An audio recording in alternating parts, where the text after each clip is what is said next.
Dear students, the difference between good day and bad day is based on your attitude. So, your attitude determines your destiny. If you feel anything is difficult, do it, don't quit. I'm Chitra Silvania welcoming you all to this online class. In first unit, we have 3 chapters in which we have completed 2 chapters in the previous classes. Let's have a fast recap on these chapters. In chapter 1, reproduction in organisms, the topics we covered are modes of reproduction, asexual and sexual reproduction. In second chapter, human reproduction, we discussed human reproductive systems, gametogenesis, menstrual cycle, menstrual disorders and menstrual hygiene, fertilization and implantation, maintenance of pregnancy and embryonic development, and finally, parturition and lactation. Students, I hope you all have a clear understanding on these chapters. It's a duty to read. You should not quit. So do it. Don't quit. Then only you can reach your success. In today's class, we are going to understand the importance of sex education and reproductive health, evaluates the effects of maternal and infant mortality, learns the importance of amniocentesis as a prenatal diagnosis, identifies, compares, and explains different types of contraceptive devices, and we will discuss the medical necessity and social consequences of MTP, that is, medical termination of pregnancy, STD, that is, sexual transmitted diseases, infertility, and ART, associated reproductive technologies. In our chapter, third chapter, reproduction health. First, we see what is reproductive health. Reproductive health represents a society with people having physical and functionally normal reproductive organs. Healthy people have healthier babies and are able to care for their families and contribute more to the society and community. Hence, health is a community issue. Reproductive system is a complex system controlled by the neuroendocrine system. Hence, it is important to take necessary steps to protect it from infectious diseases and injury. So first we see what is the need for reproductive health. India is one of the most important countries in the world to initiate the family planning program since 1951 and is periodically assessed every decade. These programs are popularly named as RCH, that is, Reproductive and Child Health Care. There are various tasks carried out by this RCH. The important tasks are creating awareness and providing medical assistance to build a healthy society, introducing the sex education in schools to provide information about adolescents and adolescent-related changes, educating the couples and those in the marriageable age groups about the available birth control methods and family planning norms, creating awareness about care for pregnant women and the importance of breastfeeding, and to identify new methods or to improve upon the existing methods of birth control. Healthcare programs are such as massive child immunization, supply of nutritional food to the pregnant women, Janani Suraksha Yojana, Janani Sishu Suraksha Karyakram, RMNCH, and A approach. That means an integrated approach for reproductive, maternal, newborn, child, and adolescent health. And then Pradhan Mantri Surakshit Matravit Abhinayan, etc.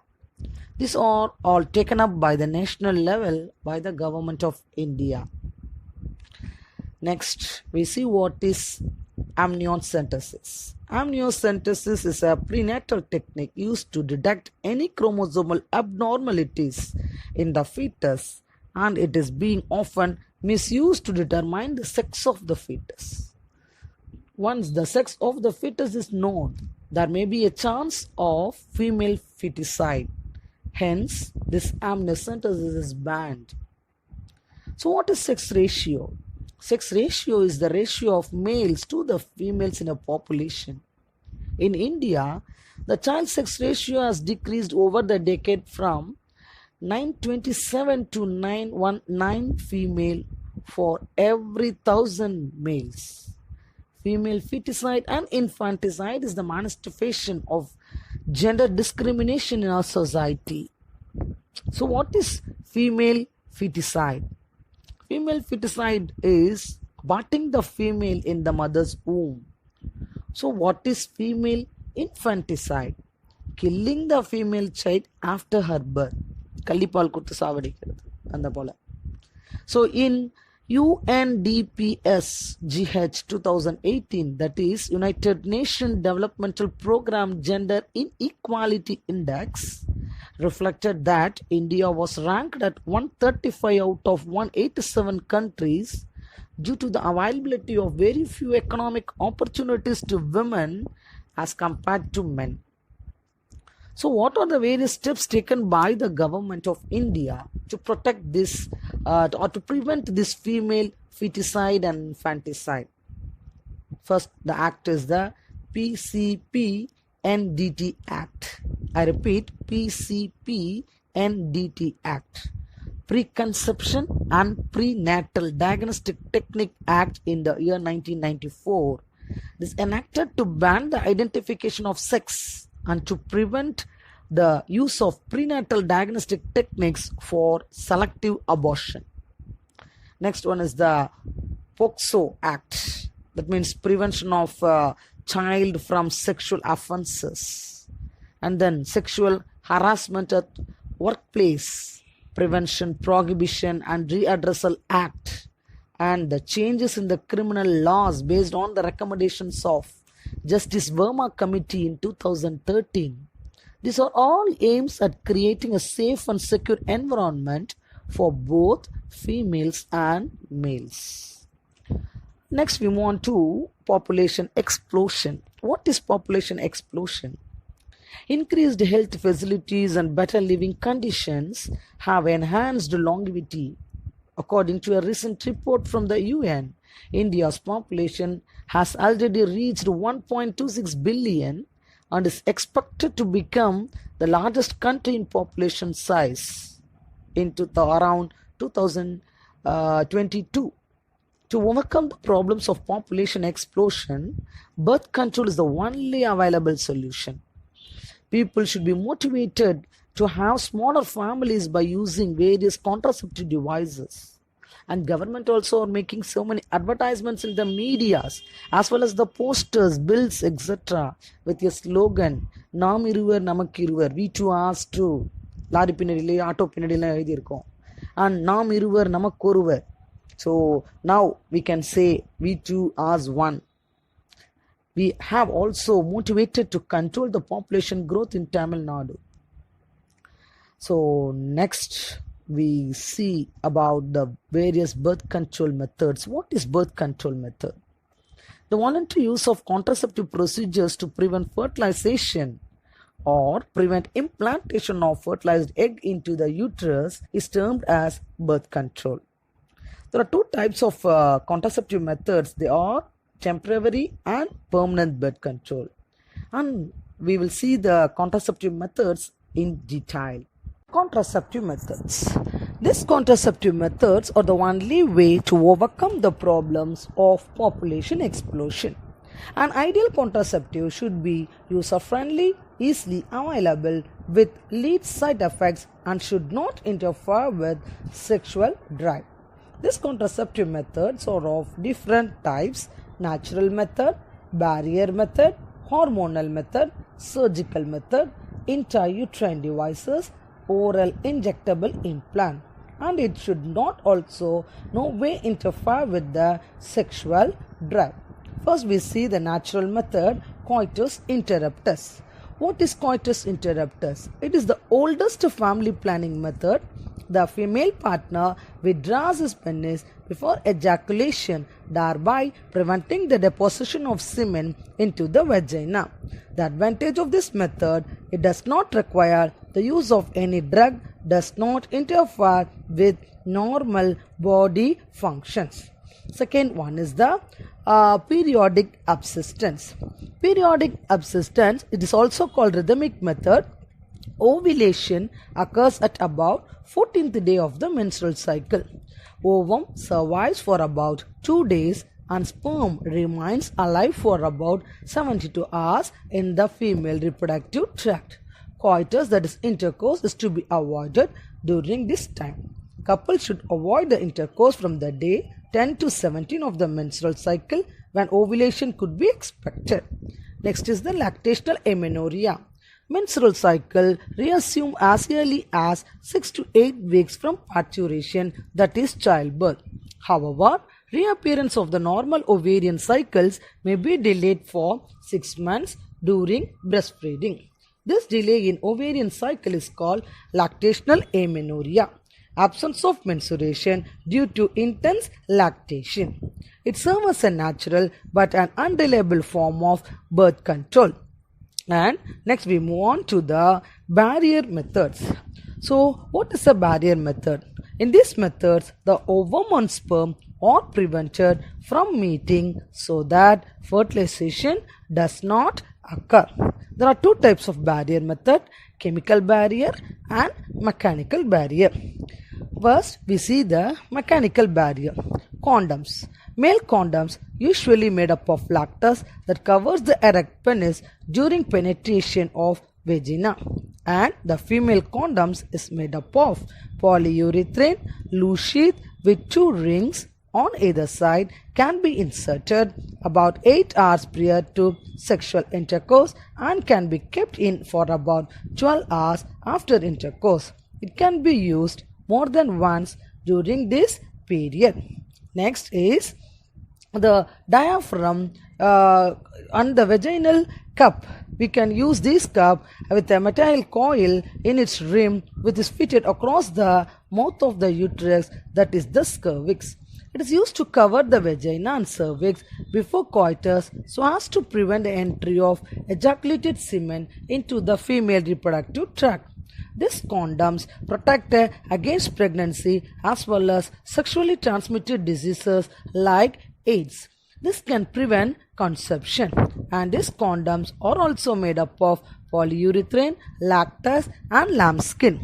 And these some of the chemical barriers are foaming tablets, melting suppositories, jellies, creams are to be used as a chemical agent that inactivate the sperms in the vagina.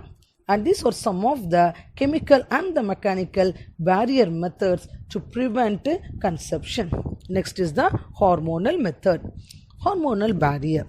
It prevents the ovaries from releasing the ova and thickens the cervical fluid, which keeps the sperm away from ovum. The oral contraceptives. Pills are used to prevent ovulation by inhibiting the secretion of follicle stimulating hormone and luteinizing hormone. A combined pill is the most commonly used birth control pill. It contains both progesterone as well as estrogen hormone, and these are based on the hormones result to prevent ovulation. So Sahalli, it is a non-hormonal, non-steroidal contraceptive method which is produced by the Central Drug Research Institute in Lucknow. India contains a non-steroidal preparation called centochromine, which is popularly called as Sahalli. And this slows down the growth of rate of endometrium as well as to speed up the movement of the embryo so that implantation cannot occur. It can be taken once in a week or 2 pills per week up to the first 12 weeks of ovulation. This hormonal method is less advisable as it creates so many problems to the uterus, since these pills helps in destroying the uterus. Next is the intrauterine devices. These intrauterine devices are inserted by the medical experts in the uterus through the vagina.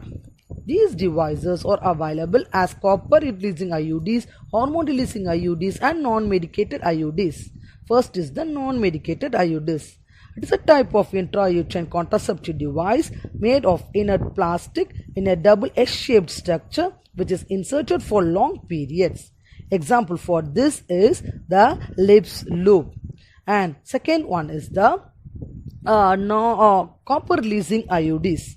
This copper releasing IUDs increases phagocytosis of sperms. That means it destroys the sperms within the uterus, and copper ions released suppresses the sperm motility and the fertilizing capacity of the sperms. The side effects include heavy menstrual periods, painful periods, or the device may come out. Example for these copper releasing IUDs are CUT, CU7, multiload 375, etc. They can remain in the uterus for 5 to 10 years. It releases free copper and copper salts into the uterus and suppresses the sperm motility. Next is the hormone releasing IUDs such as progesterone hormone. It makes the mucus on cervix become thicker, and this mucus blocks the entry of sperm in uterus. Next we move on to the surgical method or the sterilization. It is used by the male and female partner as a terminal method to prevent any more pregnancy. It is a permanent contraceptive method advised for both male and female. First, we move on to the tubicotomy. The first modern female sterilization procedure was performed in 1880 by Dr. Samuel Lurgan of Toledo in the United States of America. In India, it is started in first 5-year plan in 1951 as family planning. What is tubicotomy? A small part of fallopian tube is removed or tied up through a small incision into the abdomen or through the vagina. This prevents fertilization as well as entry of the egg into the uterus. Next is the vasicotomy. First vasicotomy was performed on dog by copper in 1823. In India, it is launched in 1954 under family planning program and applied at huge scale in 1976. What is vasicotomy? A small part of vas deferens is removed or tied up through a small incision on the scrotum. This prevents the entry of sperm into the urethra. Next we move on to MTP and STD. Medical termination of pregnancy. Medical method of abortion is a voluntary or intentional termination of pregnancy in a non-surgical way. Early medical termination is extremely safe up to 12 weeks, that is the first trimester of pregnancy. Abortion during the second trimester is more risky as the fetus becomes intimately associated with the maternal tissues. Government of India legalized MTP in 1971 for medical necessity and social consequences with certain restrictions like sex determination and illegal female feticides to avoid its misuse. MTP performed illegally by unqualified quacks is unsafe and could be fatal. MTP of the first conception may have some serious psychological consequences. So, MTP should be properly handled. What is STD? Sexually transmitted diseases. It is also called venereal diseases or reproductive tract infection, are called as sexually transmitted infection STI. Normally, this STI are transmitted from one person to other person during intimate sexual contact with an infected partner.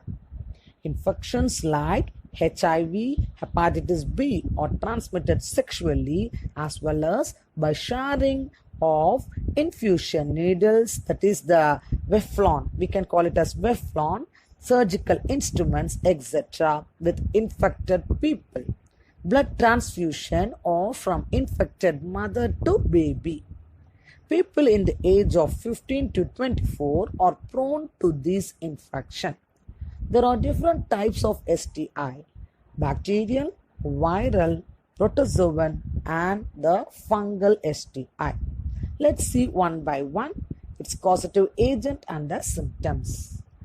First is the bacterial STI. Gonorrhea is caused by Neisseria gonorrhoeae, which affects the urethra, rectum, and throat, and in females, the cervix also get affected. Pain and pus discharge in the genital tract and burning sensation during urination occurs. Second is the syphilis. It is also a bacterial STI which is caused by Treponema pallidum. The symptoms takes place in 3 stages. In primary stage, formation of painless ulcers found on the external genitalia. In secondary stage, skin lesions, rashes, swollen joints, and fever and hair loss may occur. And in tertiary stage, loss of movement, mental disorder, visual impairment, heart problems, etc. takes place. Next one is the chlamydiasis. It is caused by Chlamydia trachomatis.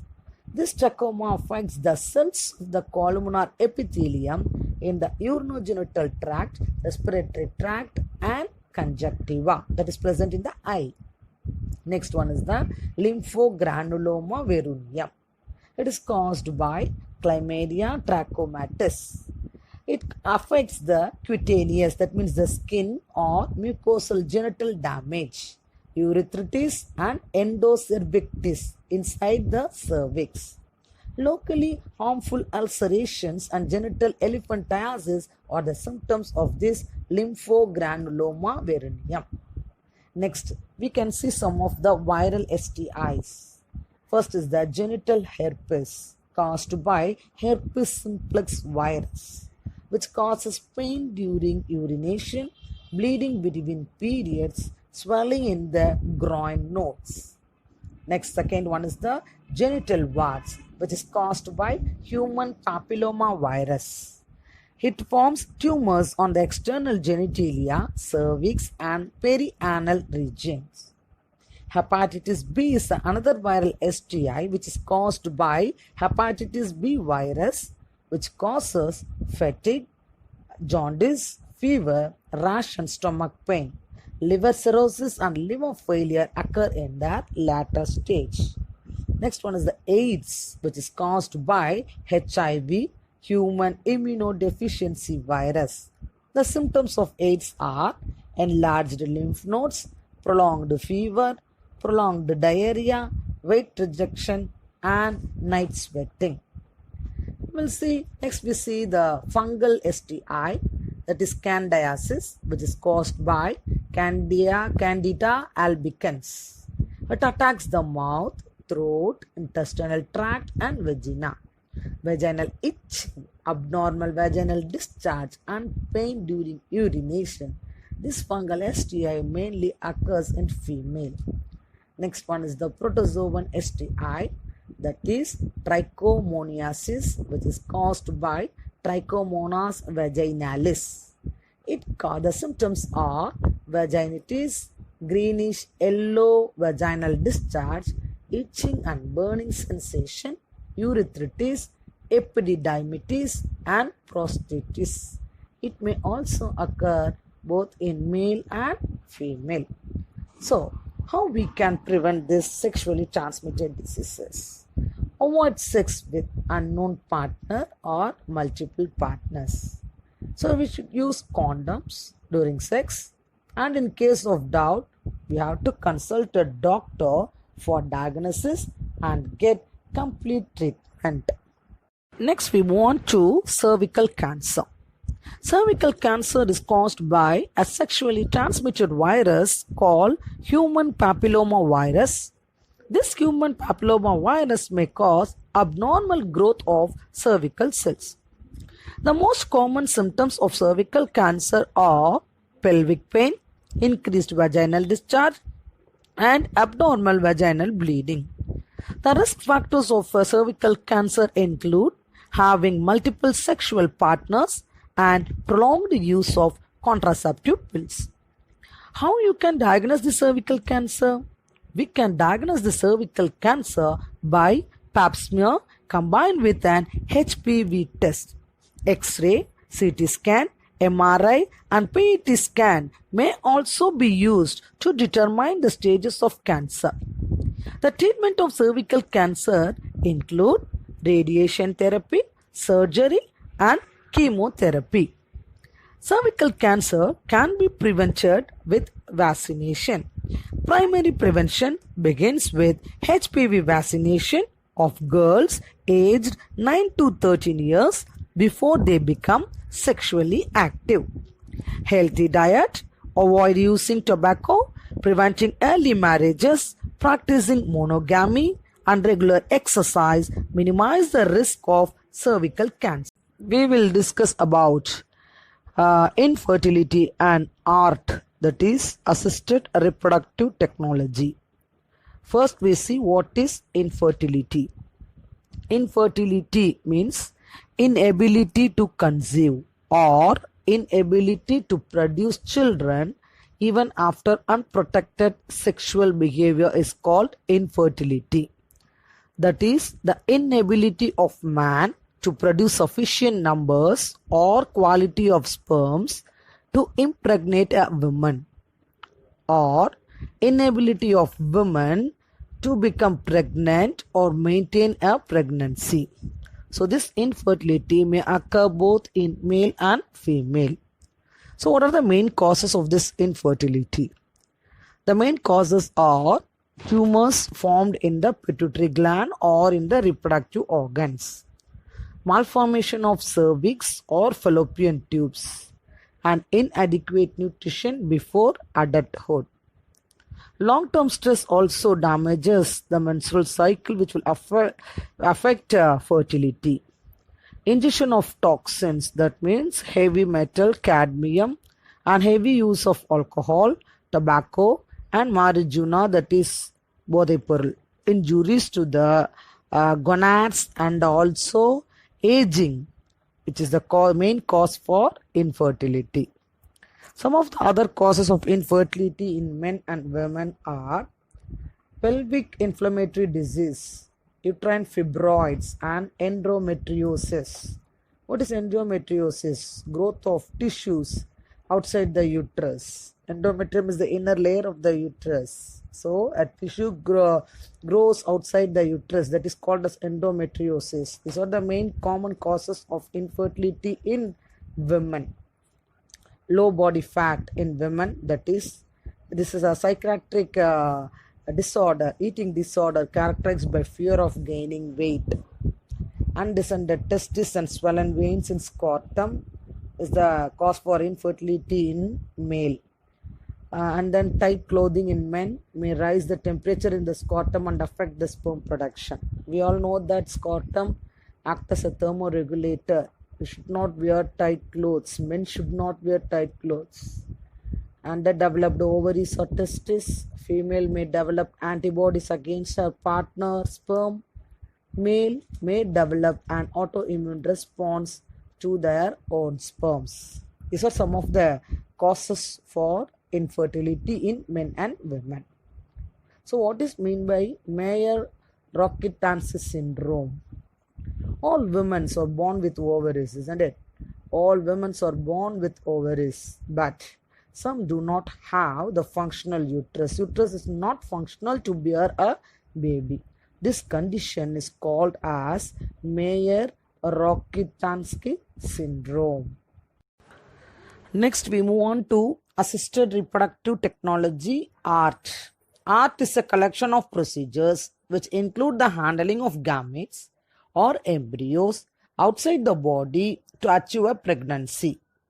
This ART includes intrauterine insemination, IUI, in vitro fertilization, IVF, embryo transfer, zygote intrafallopian transfer, gamete intrafallopian transfer, intracytoplasmic sperm injection, surrogacy, etc. And this art increases the chance of pregnancy in infertile couples. We see one by one. First one is the intrauterine insemination. This procedure is used to treat infertile men with low sperm count.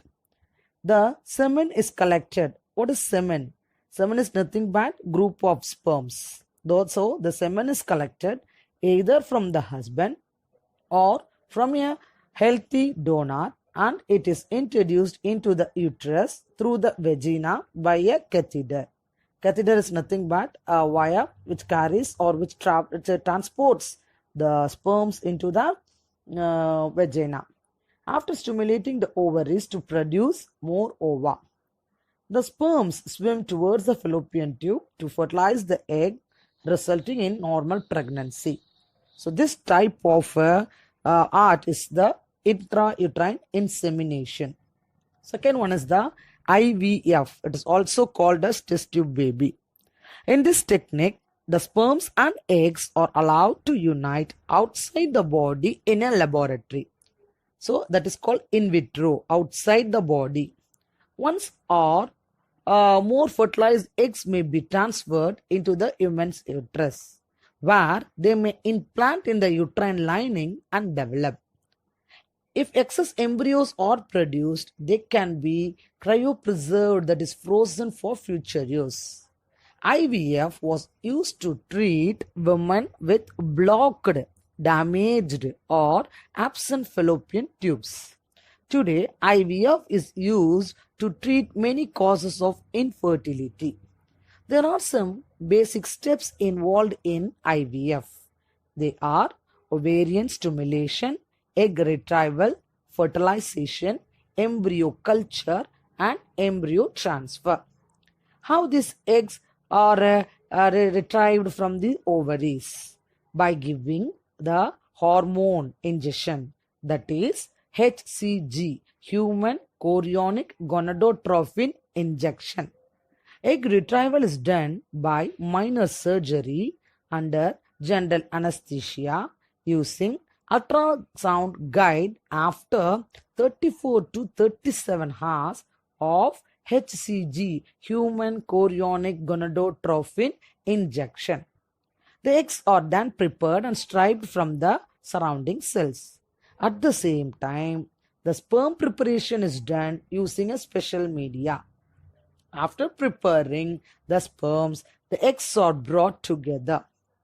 10,000 to 1 lakh motile sperms are needed for each egg for fertilization. So after this fusion of male and female gametes, the zygote is formed. Then the zygote is allowed to divide, that is cleavage is happening to divide to form 8-cell blastomia, and then transferred into the uterus for a successful pregnancy. The transfer of an embryo with more than 8 blastomia stage into the uterus is called embryo transfer technique. What is cryopreservation? Cryopreservation is nothing but freezing of embryos, which is used when there are more embryos than needed for single IVF transfer. So this can be used for future use. So with using this cryopreservation, so we cannot go for another ovarian stimulation or egg retrieval. So we can use this additional opportunity for providing the pregnancy in IVF. Next one is the zygote intrafallopian transfer. As in IVF, the zygote up to 8 blastomia stage is transferred into the fallopian tube by laparoscopy. The zygote continues its natural division and migrates towards the uterus where it gets implanted. Zygote intrafallopian. Inside the fallopian tube, the zygote is inserted. Next one is the intrauterine transfer. Intrauterine. Inside the uterus, the embryos are transferred. Embryo with more than 8 blastomere is inserted into the uterus to complete its further development. In previous cases, in a zygote intrafallopian transfer or IVF, you can able to see that zygote is introduced in the fallopian tube, whereas in this IUT, intrauterine transfer, the embryos are inserted into the uterus directly. Next is gamete intrafallopian transfer, GIFT. Transfer of an ovum collected from the donor into the fallopian tube. In this, the eggs are collected from the ovaries and placed with sperms in one of the fallopian tubes. The eggs are collected and it is placed in the fallopian tube. The zygote travel towards the uterus and get implanted in the inner lining of the uterus. Here, so transferred inside the fallopian tube. That means transfer of ovum collected from the donor into the fallopian tube. Next is intracytoplasmic sperm injection.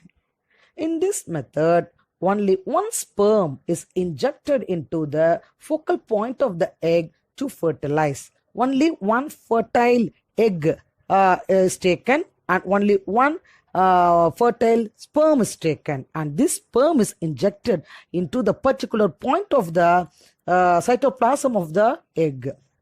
The sperm is carefully injected into the cytoplasm of the egg. Fertilization occurs in 75 to 85% of eggs injected with the sperms. So the zygote is allowed to divide to form an 8-cell blastomere, and then it is transferred to the uterus to develop a protective pregnancy. Next, we will move on to surrogacy. Surrogacy means it is a method of assisted reproduction or agreement whereby a woman agrees to carry a pregnancy for another person, Vadagetai, who will become the newborn child's parent after birth. Though in vitro fertilization, embryos are created in the lab and it is transferred into the surrogate mother's uterus. After childbirth, this surrogate mother, have to hand over the child to the original parents. Next is the male infertility prevention. How will you prevent male infertility? You might have heard this word azoospermia. In previous classes, we discussed about this azoospermia. Azoospermia is defined as absence of spermatozoa in the ejaculated semen. So if the sperms are not active or present in this semen, so that condition is called as azoospermia. So this can be treated with the help of microtesticular sperm extraction. Microtesticular sperm extraction. Microsurgical sperm retrieval from the testicles involves a small midline incision in the scrotum. So scrotum is present outside the abdominal cavity where the testis lies. So this scrotum is divided, or a small incision is made in the scrotum, and you can able to see one or both testes inside it. So under the microscope, the seminiferous tubules are dilated. They are produced to small amount of testicular tissues in areas of active sperm production and can be removed and improved for sperm yield compared to traditional biopsy technique. Biopsy is nothing but taking a part of skin from our body and testing it if there is any problem in our skin and all. Likewise, a small part of testis is removed and it can be tested whether they contain sperms or not. So these are some of the different methods of ART, assisted reproductive technology. So after this after the mother is pregnant, how will you detect the fetal disorders during the early pregnancy? We have to detect these disorders and we have to correct it. And there are some of the methods for detection of the fetal disorders. They are ultrasound scanning. Ultrasound scanning has no risk other than the mild discomfort due to pressure from the transducer that is used on the abdomen of the mother. So radiations cannot be passed into this mother, and it will not affect the child. So ultrasonography is usually performed in the first trimester for dating. For dating means what? How, when the child will born, or the determination of the number of fetuses, whether it may be single fetus or it may be two babies. Okay, and for assessment of early pregnancies, if there is any problem in early pregnancies. So this can be find out with help of this ultrasound scanning. It's a normal scanning done for the pregnant women in the first trimester. Okay, there are several types of ultrasound imaging techniques are there. 2D, 3D, 4D techniques. So they can able to give a latest technology or three-dimensional image of the child. Next, we move on to amniocentesis. This also you might have studied in your previous classes. Amniocentesis involves taking a small sample of amniotic fluid that surrounds the fetus to diagnose for chromosomal abnormalities. So this amniocentesis is also used to find out the sex of the fetus. So this is banned, but it can be used for some time to know about the chromosomal abnormalities in the fetus. Amniocentesis is generally performed in a pregnant woman between the 15th to 20th week of pregnancy by inserting a long, thin needle through the abdomen into the amniotic sac to withdraw a small sample of amniotic fluid. The amniotic fluid is withdrawn from the amniotic sac through a small needle that you might have seen in this picture. So the amniotic fluid contains the cells shed from the fetus. So from the cells, you can able to identify the chromosomal abnormalities found in the child. Next is the chorionic villus sampling, CVS. This CVS is a prenatal test that involves taking a sample of placental tissue to test for chromosomal abnormalities. The placental tissues are taken for test because the placenta connects the mother and the fetus. So this can be taken for test, and we can find out some of the chromosomal abnormalities with help of this placenta. Next, we move on to the fetoscope. Fetoscope is used to monitor the fetal heart rate and other functions during the late pregnancy and labor. So we can find out the heartbeat of the child with help of this fetoscope. The average fetal heart rate is between 120 and 160 beats per minute. But for normal man, it is, that 72 beats per minute. But for our fetus, it is 120 to 160 beats per minute. An abnormal fetal heart rate may mean that the fetus is not getting enough oxygen, and it indicates other problems also. So with help of the heartbeat, we can able to find out the condition of the fetus. And there is another device that is a handheld Doppler device, is often used during prenatal visits to count the fetal heart rate. During labor, continuous electronic fetal monitoring is often used. Students, I hope you all can understand the topic taught today, that is infertility, art and detection of fetal disorders. And we have finished the first unit, which includes 3 chapters. This is a very important unit. 5 marks and 3 marks will be asked from this unit. I will give you some important questions and study these questions and write your home test. This will enable you to score more marks in the forthcoming exams. Read all the evaluation questions. 1 mark answers are already given in our book itself. So let us have your view on some questions. So in first chapter, that is reproduction in organisms, the important 5 mark questions are: write a note on binary fission. What is fission? And explain its types with suitable diagram. First you have to write what is fission. Division of parent into 2 or more identical daughter individuals. So and then you have to explain the 4 types of fission: binary fission, multiple fission, sporulation and strobulation, with appropriate diagrams and examples. Second one is explain budding with examples. So explain budding. So what is meant by budding? A parent body produces 1 or more buds and each buds grow into an young one. So that is called as budding. and different types of budding are there, exogenous and endogenous budding. So you have to explain exogenous and endogenous budding with examples. Next is, what is a regeneration, and explain its types. Regeneration means regrowth in the injured region. So regrowth in the injured region of animals is called as a regeneration, and you have to explain the types, morphollaxis and epimorphosis with examples. And the fourth question is, explain how development of egg takes place without fertilization. I repeat, explain how development of egg takes place without fertilization. So without fertilization, so how development of egg takes place? The only process is parthenogenesis. Yes, you have to write parthenogenesis. Parthenogenesis is the answer for this question. It's an indirect question. So question may be asked like this also. So parthenogenesis you have to write, you have to explain what is parthenogenesis, its types, natural, parthenogenesis and artificial. In natural there are two types, complete and incomplete, and artificial you have to explain with examples.